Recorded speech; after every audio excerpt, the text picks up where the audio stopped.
নমস্কার বন্ধুরা, আমাদের এই চ্যানেলের দর্শকদের অনেক অনেক শুভেচ্ছা ধন্যবাদ জানাই। আজকে আমরা ভালো লাগছে, আমরা এসেছি শ্যামাদির বাড়িতে। বালুরঘাটে প্রথম সারির যে কয়েকজন গায়ক গায়িকা আছে শ্যামাদি তাদের মধ্যে একজন। তো আমি শ্যামাদির কাছে মাইক নিয়ে যাচ্ছি। তো আমি শ্যামাদির মুখ থেকে কিছু কথা শুনবো, কিছু গানও শুনবো। তো শ্যামাদি সম্ভবত আজকে কিছু গান দিয়ে শুরু করবে। তো আমি শ্যামাদির কাছে মাইক নিয়ে যাচ্ছি। নমস্কার, আমি শ্যামা সেন। আমি সবাইকে আমার অনেক অনেক শুভেচ্ছা, অভিনন্দন। আমার সাথে উদয়দা রয়েছেন, উদয়দাকেও আমার প্রণাম।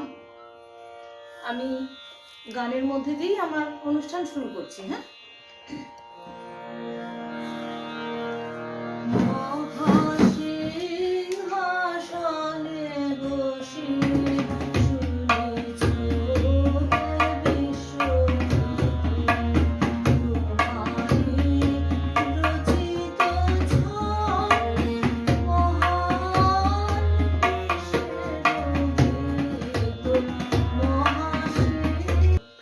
শ্যামাদিকে একটু একটা কথা জিজ্ঞেস করব আমাদের সব পুরো অডিয়েন্সের তরফ থেকে। গানটা একটু আনকমন গান। হ্যাঁ, এটা কি পর্বের গান বা এটা কি তাল বাজলো? হ্যাঁ, এটা পূজা পর্যায়ের গান, ঝাপতাল। আসলে এই গানটিকে বুদ্ধদেবের যে তিথি, সেই তিথিতে গাওয়া হয়। এটা স্বামী বিবেকানন্দ গাইতেন এই গানটা, ভীষণ ভীষণ ভালোবাসতেন এই গানটাকে। রামকৃষ্ণদেবের কাছে স্বামী বিবেকানন্দ এই গানটি শোনাতেন। যাই হোক, একটা ইনফরমেশন জানলাম এটা। হ্যাঁ, সেই ভালো লাগার জায়গা থেকে এই গানটি গাওয়া। এবার বলো যে তুমি প্রথম গান শেখা কবে শুরু করো? আমি প্রথম গান শেখা, আসলে এটা একটা ভীষণ ভালো লাগার জায়গা আজকে বলার সুযোগ পেয়েছি। আমি কিন্তু খুব ছোটবেলায় ওই বালিশ নিয়ে হারমোনিয়াম বাজিয়ে এরকমভাবে গান করার চেষ্টা করতাম। আমার বাবা একটু তবলা বাজাতে পারতেন, তো বাবা সেই দেখে আমাকে হারমোনিয়াম কিনে দেয়। তখন আমি ক্লাস 5-এ পড়ি এবং এক টিচারের কাছে, এক শিক্ষকের কাছে আমাকে গান শেখানো শুরু করেন। কিন্তু এত ছোট ছিলাম, আর আমাদের সময়টা তো আরও বেশি ব্যাপার ছিল, ফলে সেই শিক্ষক মহাশয়ের নাম আমার মনে নেই। আমার বাবা চাকরি সূত্রে বিভিন্ন জায়গায় বদলি হয়ে যেতেন, 2 বছর পর পর আমাদের অন্য জায়গায় যেতে হতো। তো সেভাবেই আমরা যেখানে যেখানে গেছি সেখানে এইভাবে আমরা ইয়েতে ছিলাম, কন্টাইতে ছিলাম তখন। অমিত মাস্টারমশাই, তার কাছেও আমি শিখেছি। কিন্তু সত্যিকারের গান শেখা যেটা বলে, ঠিক জ্ঞান হয়ে গান শেখা, সেটা আমি বালুরঘাটে ঢুকে এসেছি প্রণব কুমার মুখোপাধ্যায়ের কাছেই আমার শেখাটা শুরু হয় এবং তার কাছে আমি দীর্ঘদিন তালিম পেয়েছি। এবং তারপরে আমার যেটা আমাদের যে সুনুদা, বালুরঘাটের উদয়দার কাছে তো আমি তবলায় দীর্ঘদিন ধরেই বসছি। উদয়দা আমাকে ভীষণভাবে সহযোগিতা করে এবং অনেক শিক্ষা উদয়দার কাছ থেকে আমি পেয়েছি, অনেক কিছু। সে উদয়দার সাথে এতটাই জড়িয়ে পড়েছি, কিছু আলাদা করে বলার আজকের দিনে আমার নেই যে কি বলবো। উদয়দা আমার আলাদা কিছু নেই। উদয়দার কাছ থেকে প্রচুর শিখেছি। তো সেভাবে সুনুদার কাছে না শিখলেও, সুনুদা সেই সময় বালুরঘাটে ছিল, আমাকে সুনুদাই প্রথম বলেছিল তুমি এখন বালুরঘাট থেকে বাইরে গিয়ে শেখা শুরু করো। এই উৎসাহটা কিন্তু আমি সুনুদার কাছ থেকে প্রথম পেয়েছিলাম। এবং যেটা আমার শুরু হয় সুমিত্রাদির কাছে, আমি 1 বছর শিখি। এবং তারপরে আমার খুব ছোটবেলা থেকেই শখ ছিল, ওই যে রেডিওতে তখন গান হতো মায়া সেনের, এবং ভাগ্যচক্রে আমার মায়েরও নাম ছিল মায়া সেন। তো সেই জন্য ওটা আমি ভাবতাম যে বোধহয় আমার মায়ের গান হচ্ছে, সেটা আমার ছোটবেলার ভাবনা ছিল। সে বড় হয়ে যখন সেই সুযোগটা পেলাম, আমি মায়াদির কাছেই শুরু করলাম এবং মায়াদি যতদিন বেঁচে ছিলেন তার কাছে তালিম নিয়েছি। তারপরে আমি আশিস ভট্টাচার্যের কাছেও গেছি, অপলা বসু সেনের কাছেও গেছি। বর্তমানেও আমি কলকাতায় তালিম নিচ্ছি। এখন অবশ্য অনলাইনের মাধ্যমেই বেশি করছি। এবং আমি ফোকও শিখেছি কলকাতায় এবং ক্লাসিক্যালও শিখেছি। যাই হোক, সেই শিক্ষাগুলো খুব সামান্যই ছিল। সেখান দিকে একটু থামাবো, একটা জিনিস জিজ্ঞেস করবো। সেটা হচ্ছে তুমি অন্য অন্য গান না গেয়ে শুধুমাত্র রবীন্দ্রসঙ্গীত শিল্পী হিসাবে নিজেকে বা সেভাবে রিপ্রেজেন্ট কেন এটা কেন হচ্ছে করো? সত্যি কথা বলতে এটা আমার ভীষণ ব্যক্তিগত, এবং আমি একা এতটাই মানে কেন ভালো ভালোবাসতাম। লাগে তোমার আমার এটা বলছি। কেন ভালো লাগে এটা বোঝাতে পারবো না আমি, আমার ভালো লাগে। আমি রবীন্দ্রনাথের অনেক চেষ্টা করেছি, তখন ধ্রুব ছিল প্রণব মুখার্জির ছেলে, আমাকে গান তুলে দেওয়ার চেষ্টা করেছিলেন মাস্টারমশাইয়ের লেখা, তুলতাম, কিন্তু গাইতে গিয়ে আমার আর ইচ্ছে করতো না। আমার মনে হতো রবীন্দ্রনাথের গানটা যেন আমার নিজের গান, তার কথা যেন আমার নিজের কথা। ওখানে আমি একদম মানে কি বললাম, নিজেকে একদম সঁপে দিয়েছিলাম। যদিও যথাযোগ্য শিখতে আমি এখনো পারিনি, কিছুই শিখতে পারিনি, আমি শুধু চেষ্টাই করে যাচ্ছি।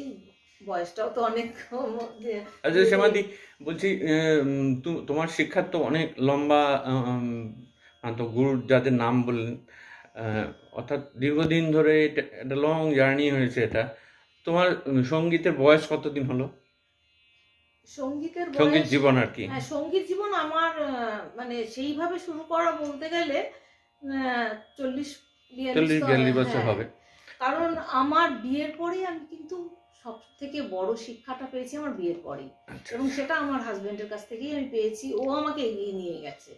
এই মানে যে এই ক্রেডিটটা মায়াদির পুরো কাছে, গোড়াঙ্গদা। হ্যাঁ একদমই পুরোটাই, আচ্ছা আচ্ছা পুরোটাই ওর। এবং মায়াদির কাছে যখন আমি যেতাম তখন এখানে ট্রেন ছিল না, আমাকেও আচ্ছা নিয়ে যেত বাসে করে। আচ্ছা আচ্ছা। এক রাতে গিয়ে আবার পর দুদিন থেকে গান শিখে আবার দুদিন পরে সেই বাসে করে ফেরা, এটা আমাদের খুব কষ্টের হলেও অনেক কষ্ট, আনন্দের ছিল। আনন্দের ছিল। আচ্ছা, এই জন্য জিজ্ঞেস করলাম, এই 40 বছর ধরে এই শেখা, আমি এখনো শিখবো এই প্রবণতাটা আছে, তো তার সাপেক্ষে এই এই সময়েই যারা শিখছে এখন, হ্যাঁ, তা তাদের মধ্যে সেই শেখার প্রবণতাটা কতখানি, বা তারা কতখানি ভালো বা খারাপ, কি ধরনের কাজ করছে? হ্যাঁ, এটা আমার যেটা মনে হয়, আমি এখন যেটা দেখি অনেক ছেলে মেয়ে খুব ভালো শিখছে, 100 বার মানে সত্যি কথাই বলতে তারা অনেক এগিয়ে গেছে, সবকিছুতে এগিয়ে গেছে। এখন এখন অনলাইন হওয়াতে আরো বেশি হুম, অনেকটা সুবিধা সুবিধা। হয়ে গেছে, প্রযুক্তির ব্যাপারটা এখন অনেক বেশি। আমাদের সময় তো এতটা ছিল না, আমরা মাইকে গান করতাম, পাড়ার ফাংশন হতো, চৌকি পেতে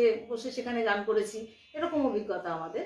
কিন্তু এখন ওদের অনেক বড় বড় মঞ্চ, বড় বড় জায়গা, কিন্তু কিছু কিছু ক্ষেত্রে আমি দেখেছি ছেলে মেয়েদের মধ্যে সেইভাবে শেখার আগ্রহটা মনে হয় কম। কারণ তারা ভাবে ক্যাসেট শুনে, সিডি শুনে, মানে গান শুনে শুনেই বোধহয় একটা গান তুলে নিলাম, এটাই বোধহয় শিক্ষা ছিল। এবং এই উপরেতে বলি, হৈমন্তীদি একটা বলেছিলেন, তারা সাধনা করে যখন রেকর্ডিং করতেন, তারা সারা বছর ধরে সাধনা করে তারপরে সেই গানটা রেকর্ডিং করতেন। আমাদেরও সেই রেকর্ডিং করার নামে ভীষণ ভয় ছিল যে একটা গানকে কতটা তৈরি করতে পারবো, তারপরে রেকর্ডিং করব। কিন্তু এখনই গান তুললো তারপরেই সেটা রেকর্ডিং হয়ে গেল, এরকম একটা ব্যাপার। তবে ছেলেমেয়েরা ভালো গাইছে, এটুকুই বলার। আচ্ছা আচ্ছা, এটাই জানার আর কি। হ্যাঁ, আরেকটা জিনিস জিজ্ঞেস করব, এটা আমি সবার যার যার কাছে যাচ্ছি, ব্যক্তিগতভাবে আমার খুব আহ, মানে একান্ত হয়তো তোমাদেরও হতে পারে, সেটা হচ্ছে একটা সময় ছিল, এই উদয়দার সামনে বসে আছেন, উদয়দা এদের দেখে আমাদেরও বড় হওয়া। তো একটা সময় ছিল যখন উদয়দার বাড়িতে, সোনুদার বাড়িতে, আমাদের বন্ধু বান্ধবদের বাড়িতে রেগুলার একটা বৈঠকি জলসা হতো, হ্যাঁ, হ্যাঁ, সেটা নিয়মিত, মানে ননস্টপ, আজকে ওর বাড়ি, কালকে ওর বাড়ি, পরশু ওর বাড়ি, এরকম এটার হতো। বড্ড অভাব। সেইটা এখন কি হয়? আমরা করি, আমরা চেষ্টা করি বালুরঘাটের মতো জায়গা থেকে বসে, আমি উদয়দা, আমরা যতটা পারি। আগে রেবা ছিল, রেবা এখন কলকাতায় বেশি থাকে, ফলে রেবাকে আমরা পাই না।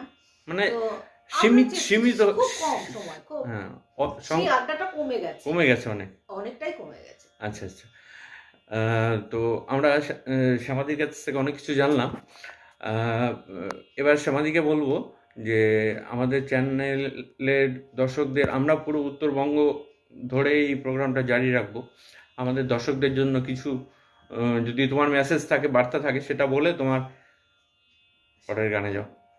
এই চ্যানেলের যে উদ্যোগ নিয়েছে সুবীর রায়, ও নিজেও একজন শিল্পী, তবলা বাদক, এখন কিছুটা সঙ্গীত জগৎ থেকে বেরিয়ে এসেছিল, আবার শুরু করেছে এই চ্যানেলের মাধ্যমে। ও একটা খুব ভালো কাজ করছে, এবং আমরা বালুরঘাটবাসী হিসেবে এবং বালুরঘাটের শিল্পী হিসাবে আমরা সবাই ওর পাশে আছি। আমি চাইবো আপনারা সবাই আসুন, সাবস্ক্রাইব করবেন চ্যানেলটিকে, এবং চ্যানেলটিকে দেখে আপনাদের মতামত জানাবেন, কি হলে আরও ভালো করা যাবে চ্যানেলটিকে। সেই মতামত সবসময় আমাদের কাম্য। সুবীরও নিশ্চয়ই সে পথে এগিয়ে যাবে। আমি সুবীরের উত্তরোত্তর শ্রীবৃদ্ধি কামনা করি। আমি ঠিক আছে, থ্যাংক ইউ। এবার উদাদা একটু বলে দাও আমাদের চ্যানেলে দর্শকদের জন্য তোমার একটি শুভেচ্ছা বার্তা, পার্সোনাল উদাদার একটা ইন্টারভিউ আমরা নেব। আমি উদয় সিংহ রায়, নমস্কার। আমার এই চ্যানেলের তরফ থেকে এটুকুই বলার যে এই যে একটা মহৎ কাজে সুবীর নেমেছে, সুবীর আমার অত্যন্ত স্নেহের, খুবই ছোট আমার থেকে। তো এই যে একটা মহৎ কাজে নেমেছে, এইটাতে সবাই ওর পাশে থাকুন, আমরা সবাই ওর পাশে আছি, এবং চ্যানেলটার যাতে আরও উন্নতি হয় বা আরও কি করলে কি করা যায় আপনারা তার মতামত জানান। আমরা সবাই সুবীরের পাশে আছি। অনেক ধন্যবাদ উদাদাকে। ঠিক আছে সমাধি, এবার তোমার। হ্যাঁ, আমি আমার আজকের মতন একটি তাল ছাড়া গান গিয়ে আমাদের আজকের অনুষ্ঠান শেষ করব। উদয়দা এখানে আজকে বাজানোর রেডি, আমি তাল ছাড়া গানই গাইছি, চেষ্টা করছি।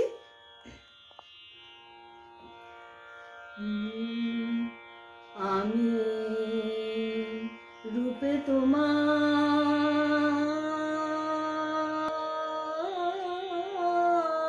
ভোলাবো না। নমস্কার করো। সবাইকে নমস্কার, আবারও বলছি সবাই সাথে থাকবেন, শুনুন বারবার সব অনুষ্ঠানগুলো শুনুন, উপভোগ করুন। আজকের মতন শুভ সন্ধ্যা। তোমাকে উদাদাকে দুজনকেই অনেক অনেক শুভেচ্ছা ও ধন্যবাদ। আবার হয়তো দেখা হবে, আজকে মতো